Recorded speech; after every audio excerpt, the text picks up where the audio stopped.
সম্মানিত মুসলিম ভাইদের প্রতি হলো আমার সালাম, আসসালামু আলাইকুম। অন্য অন্য জাতির প্রতি আন্তরিক শুভেচ্ছা অভিনন্দন। আমরা কথায় না কাজে বিশ্বাসী, তো আমরা এতদিন দেখাচ্ছি যে ডিম আসার জায়গাটা, কিংবা অনেক ভাইদেরকে বলছি যে ভাই আসলে এমন নাপে তলিটি দেওয়া হয় যে এই মুরগি মনে হন যে নাগল পাবে না, মানে ঠোঁট দিয়ে ডিম ভেঙে ফেলতে পারবে না। তো আজকে আমি সরাসরি দেখাবো, কারণ এখানে আসছি কিছু রিপেয়ারিংয়ের কাজ করার জন্য পুরাতন খাঁচা, এবং পাশাপাশি আগের ওনার মুরগিগুলো আছে। হয়তো বলেন যে ভাই কত ইঞ্চি তলি দিয়েছেন।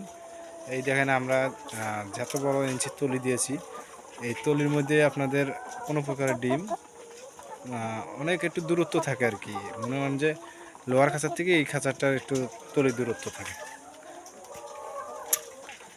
আপনাদেরকে আমি সুন্দরভাবে দেখাচ্ছি। এই হচ্ছে খাঁচা, বাঁশ দিয়ে তৈরি।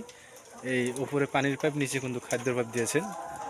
হ্যাঁ, তো এই কাজটা আমাদের চলমান আছে, কাজ করতেছি অতি দক্ষতার সাথে, কাজ চলতেছে।